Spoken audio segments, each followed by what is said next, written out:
Hello, welcome back to Billy Ho Sports. Continuing that Kentucky Downs coverage, we are going to do something a little bit different, but we are going to bring some undercard races for you. So we're going to look at the undercard races 6 through 8. Then we're going to build a pick three ticket. I thought that'd be something, a nice little change of pace. Maybe we could try to narrow things down a little bit. We'll still do a pick five video, and that's probably where your split the pot draw will come from. That'll be tomorrow. So check back Thursday to see if you won that free $20 bet. Check the description for the details. If you're not familiar with the contest, I spin the big wheel and we draw out names to win a split the pot bet that if we win, you and I split the pot. So subscribe to the channel, smash that like button, use the hashtag VHS, and leaving that comment gets your name in the draw. So just real quick, keep an eye on the weather. Might be some rain, might not be that much. I think they'll get some rain, but maybe just a little more than knocking the dust off the track. Other than that, check back Saturday morning, obviously, for any post-scratch adjustments, pinned comments, things of that nature. We're going to jump right into things with number 6, the Ladies Marathon. Let's go.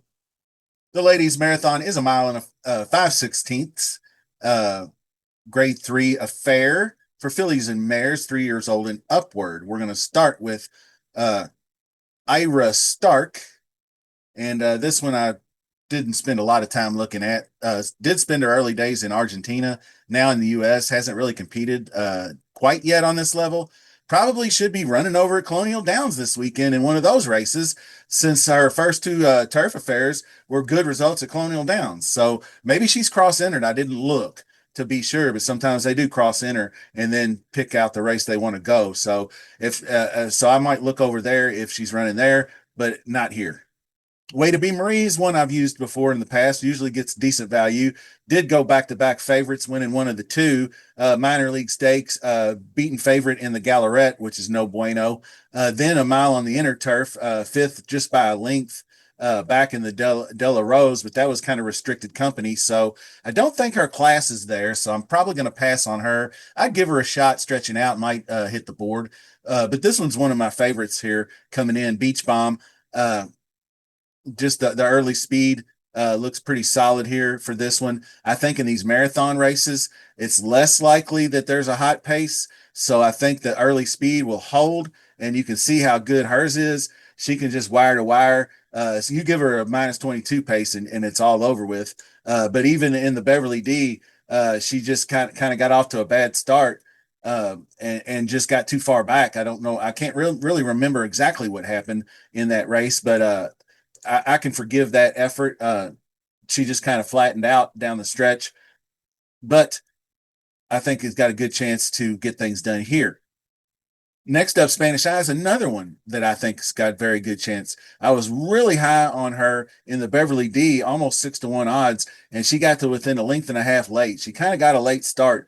Ben Curtis riding her again. This is going to be his third time riding. I think he's pretty familiar, low key good at Kentucky Downs as well. Brendan Walsh, solid, just not off to the best of starts.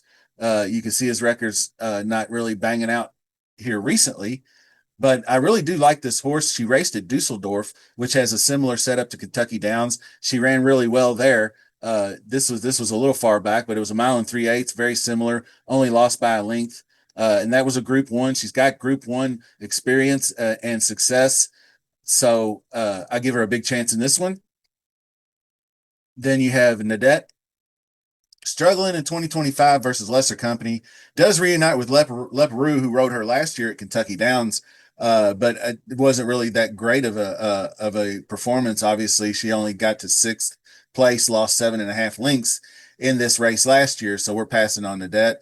Stellify is definitely an interesting filly. 4-year-old by Justify, Brad Cox barn, comes out late, kind of a bit of a late bloomer, takes her a couple of times. She goes from third to second to first. Good progression, moved up in class to the 120K to cash in for the maiden victory. Very good, strong closing numbers there, even on the pace. So this one can be definitely a wire-to-wire candidate if she's ready to rock and roll. I just think she's going to take an awful lot of money. People see Justify. People see Brad Cox. People see all those banging performances right there. Giroux is no slouch, especially out of here. Hot combo. They got a pair of wins together in the last 2 weeks, and you can see his numbers. He's just really popular, number one in prime power. So hard to avoid that one is going off as a favorite, even though it is 6-1 morning line odds.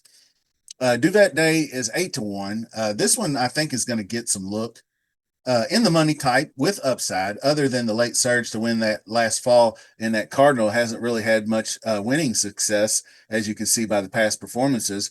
One race at Kentucky Downs off the board, lost by 13 links in the Nashville Gold Cup last year. So I'm going to pass.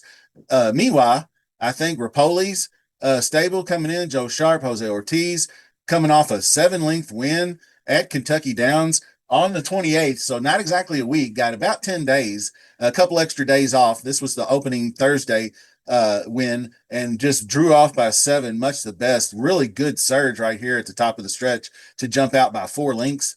So I think that she's definitely going to be in there. I hope she doesn't draw too much money with Jose aboard 4-1 with the win last week, but probably will.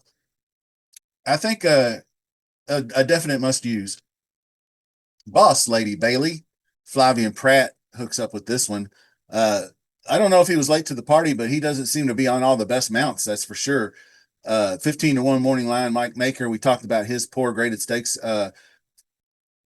run over the last couple of years. He has one single graded stakes win, and it was Pin Up Betty in that grade 3 at Churchill Downs. That's it for Mike Maker this year. So Boss Lady Bailey, I don't think we'll use on the pick 3 ticket at all. You can use underneath if you want, but I'm not going to. Uh, Grand Morella, I don't think so either for Riley Mott. Couple of trips to Indy on the dirt and now going to go to the turf. I just don't like that kind of move. No Mo Candy, definitely a usable horse. Lots of early good speed. Outside post might not be the best position, but I forgot what it was called, the Ballista Balston Spa, that's it. Maybe the pace was just fast enough to wear her down in that one. +9 and a +7. So if we get a little bit slower pace, like I anticipate, I think she could hold on for a slice with Irad aboard controlling it.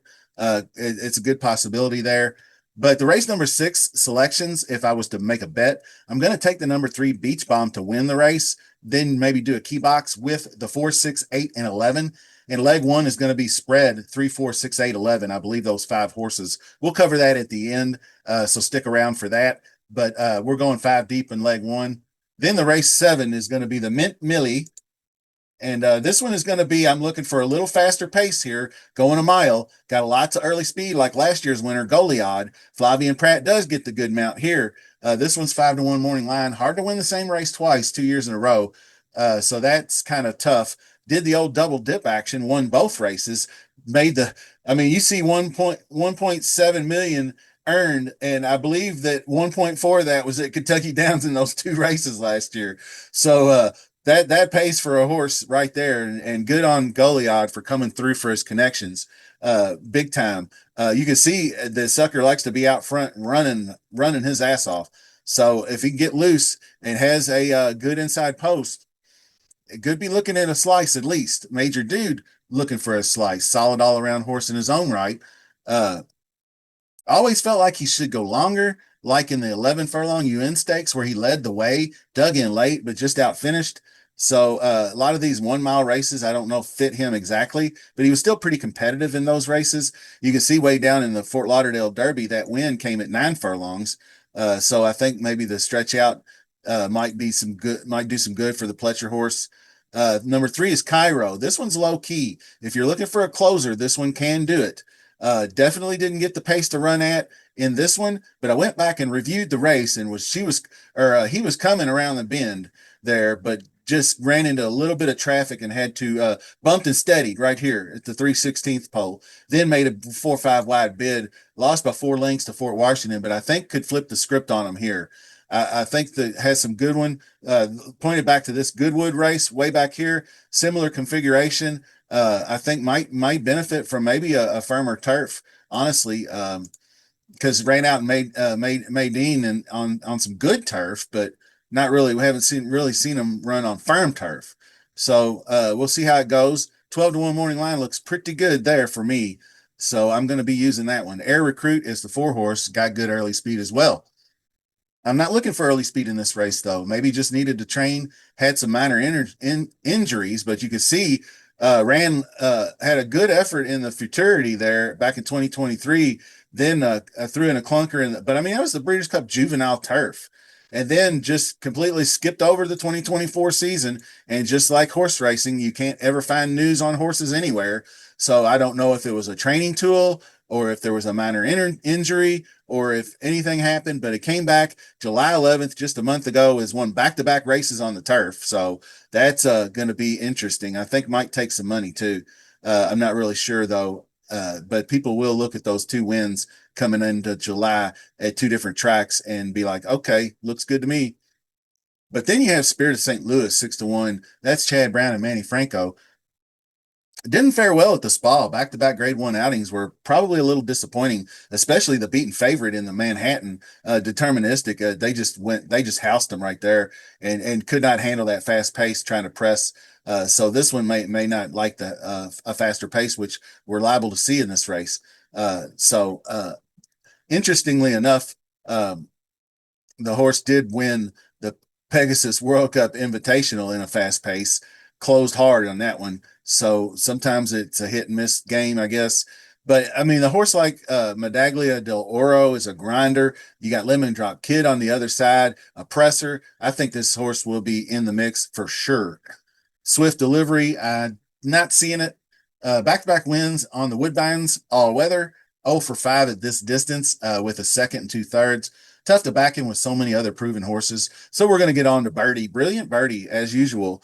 Just banging them out. Look, this entire 11 race career is just nothing but just great results. One clunker right there, but they all throw in a clunker every now and then. Fairgrounds, we don't have to worry about that track. The win in the Gun Runner going this distance last year tells me a lot of what I need to know. The Wise Dan victory, pretty easily securing that one over Laginos, who's in this race and is favored, coming off a win on his own right.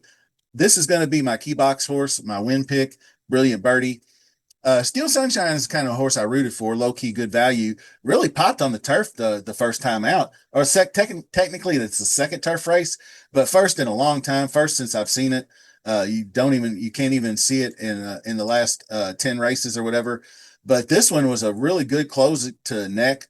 Beach Gold beat him, which Beach Gold was the big 22-1 winner at Ellis Park a couple weeks ago. Patrick Biancone, who's in this race. So could possibly be a good horse to use underneath at 15-1. So keep an eye on that one. Point Linus, I looked at some of his races, and does like to be forwardly placed, and I don't think that's going to serve well here. Has definitely used to running on like Pontefract, definitely uneven turf, running around on that kind of stuff. So won't be a stranger to this turf. Does have the hot jock Detoria board, but I'm going to pass on the 9. I'm going to pass on the 10 as well, 30-1 for Neil Drysdale. That one is St. Anthony. Hasn't shown the ability, last in prime power. So I'm going to move on to Epic Ride. Epic Ride's a horse I will root for. Does have some early speed, but does sit in second. So might be one that's going to hold on for a slice. I think the closing speed's good enough. The 90s and the high 80s right here in these last 3, as if he can keep a mellower pace early on, then that 90 is going to be a 95 coming home. So if we can go like mid 90s across the board, that's going to put this horse in position to win the race. Then you have Beach Gold. And this one, I don't think we're going to see it again. Andy Biancone lost her mind when her daddy won this race. She was screaming and running all like a banshee running around that place. So first at 22-1 at Ellis Park, but not the biggest of stable. But Patrick definitely has some 62 starts in 2025 and 31%, 63% in the money.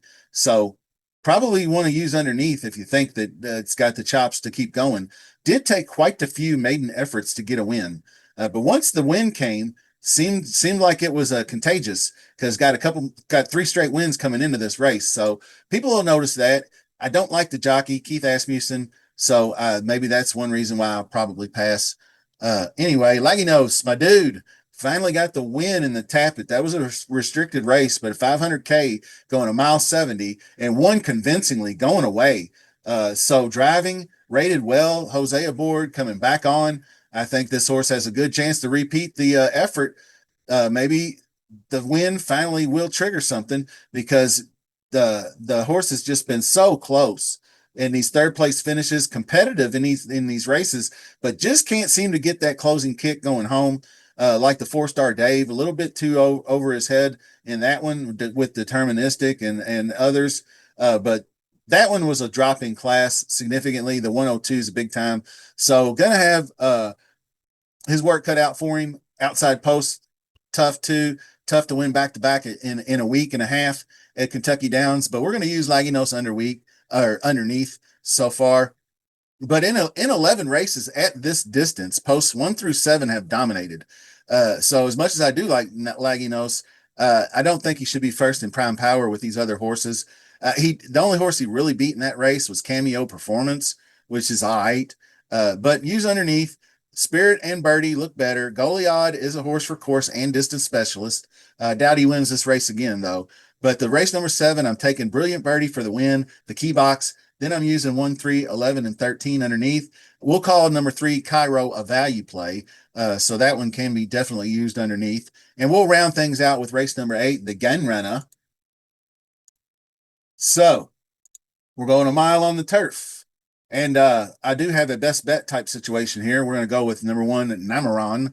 This one comes in from Germany. John Sadler trains 3 wins and 5 starts in similar distances.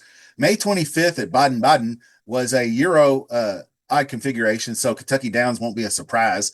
Won't be foreign to him, obviously. He's on foreign soil, but it's not foreign turf. Firm turf back in February, he won by 11 lengths, picks up Pratt, could be usable 4-1 odds. Native runner number 2, 20-1, was a second in the American Derby, but then got beat by 9 on preview day at Ellis. So I don't think I'm going to get there with Hernandez up. It was quite concerning on an important prep track like Ellis to be beaten that badly, especially as a favorite. So we'll pass on that one. We'll go to layabout, passing on that one. Keith Asmussen, but won the Bears Den at Gulfstream, made 3 in a row, but the connections, I don't like them, and that's my opinion. And so you can play them if you want. I'm not going to. Too many other ones like Giacoso, who surprised me in the Secretariat. I thought that he was a good horse, but I didn't think he'd get there. Some people picked him to win. So congrats if you had him. Mile on the inner turf. Pretty important late pace figures there on a race that could set up for fast pace. So definitely want to be looking at that one if you think that he could do it again, but I'm going to pass. I'm still skeptical that he beat a pretty weak field in the Secretariat. And then you have the previous races before that. You have to go all the way back to November last year before you get a win. So just too many far and few between wins versus top competition for me to play. So we're going to go Forge Steel. This one beaten by a mile here last year. Front runner, I don't think will hold. Only 1 out of the 76 winners last season had their last race at Gulfstream Park. So that is an angle you can look at for this one to fail. Now we go to number 6, Plenza. Another of those Caravaggio colts I keep noticing everywhere now. Once you see a sire and then talk about it, it's like every time my eyes are drawn into it. This is like the 4th different horse at Kentucky Downs this weekend that have been sired by this horse, and it's pretty good early returns so far. 1.71 SPI, which is sire production index. 1.0 is the national average, so a little above average so far, but the jury's still out. It's pretty early days going for Caravaggio and the progeny, but I don't think I'm going to get there on Plenza.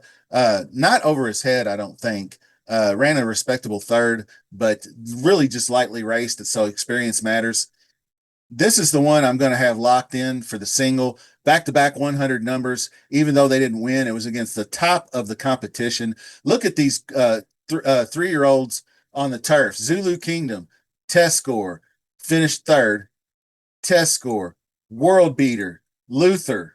Luther won his next out.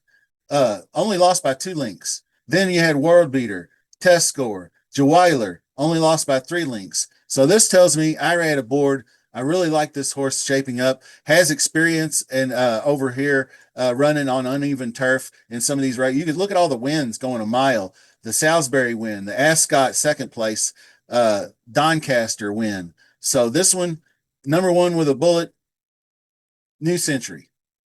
Now you have Anegada de Vida, baby. I always think of that song every time I see this name. Really up against it here, though. Within 2 lengths of Geo and Secretariat, but like I said, I thought that was a weak field. Has a race second in a very game effort as a juvenile at Kentucky Downs last year, going this distance in a maiden. Was beat by, I forgot who that was, who that horse was, but some good results across the board. A couple of eighth place finishes in there, but not a whole lot of big time stakes experience. So I'm going to pass. Reach for the Rose, I'll pass on, even though Dettori's on it. Beaten like a drum in the recent stakes effort. 2 races at Kentucky Downs as a juvenile last fall, but I'm not falling for it. Tastic won 2 races last year, including this one, and you saw how shitty he looked last week. So plotting around the track, not good for your look. Tastic, you're just slow. Number 10, Clever again, front runner, could set the pace, could go all the way with Jose aboard, but with a very hotly contested early pace, I'm looking for more of a presser closer, but I like him to finish in the money. The scene of a terrible DQ was in that Hall of Fame stakes, Zulu Kingdom. He got credited with the place in that race. As you can see, but ran a good effort. Was just a length off the lead in the stretch and just kind of flattened out a little bit. Was the first turf effort. I commented on social media how good I thought that race was, chasing a fast pace and was able to hold on for a slice. So I think he can do it again. So Rolando is the 11 horse. Probably heading out to the front in this race. Second place horse won the next out, Barbadian runner. So lots of good efforts on the front end, but a little light in the loafers, so to speak, with the stakes experience. Outside post, never raced on grass, pass. Capitol Hill is probably a good one to use in your exotics for that nice close to within 3/4 of a length of Zulu Kingdom in the Manila, but then just did not have it in the grade one. World beater, Jetweiler, test score. That was a really tough field. So a bounce back incoming, I think, could hit the board. Tiz Dashing is not one I'm going to go after. Just one win back in September. Not getting any of my money. Neither is, well, Siesta Key might be worth a look. 20-1 long shot for Godolphin. Uh, Preview day was 2.25 behind Tomasello and Yinzer. So I'm just not overly impressive. Outside post, too. Manny Franco's all right. Brad Cox is just, I like him better on the dirt. Ultimately, dirt routes, dirt sprints. Brad Cox just really rock and rolls. I mean, he's pretty good on turf starts too. You can see he's 26% for 2025, but only 19% on turf starts. So it's not his bailiwick, but he's really got good stuff on like third off layoff and different other things like that. So you can use if you want, but I'm not going to. So that's going to round out the video. So, like I said, I'm going all the way on New Century. That's going to be the win. And the key horse, not key box, just key. Key, excuse me. I'm keying the 7 on top with the 1, 4, 10, and 12. And the 7 is going to be the single for the third leg of that pick 3. So that's why I got a $20 pick 3 ticket. I'm hoping we'll have a chance to get some value on top. Maybe we can get 5-2 on New Century. I think there's good enough horses in the race where we might be able to get some kind of price like that. So just bear with me just a second. I want to scan back up here and look at the 5-1 morning line on that. It's going to get bet down, but if we can get 5-2, 7-2, that would be a really nice key horse and a nice one to round out the single. So we're going to go 3, 4, 6, 8, 11, 5 deep in race number 6. That's 3, 4, 6, 8, 11. Then leg 2 is race number 7. We're going 3, 5, 7, and 13 in that race. We're going 4 deep. So with the single third, number 7, that makes for a $20 ticket. Maybe we get some good prices in leg 1 and 2 to hit that one. But I'll do like number 7, New Century, like a best bet type play, 3-star play, whatever you want to call it. But there is lots more to look at this week. So keep checking back. More videos to come as well. So subscribe, like, do all the good things to help the channel grow. Really do appreciate that more than you know. Um, Leave that comment to get your name in the draw. That draw will come tomorrow, so set your notifications, and we will see you then.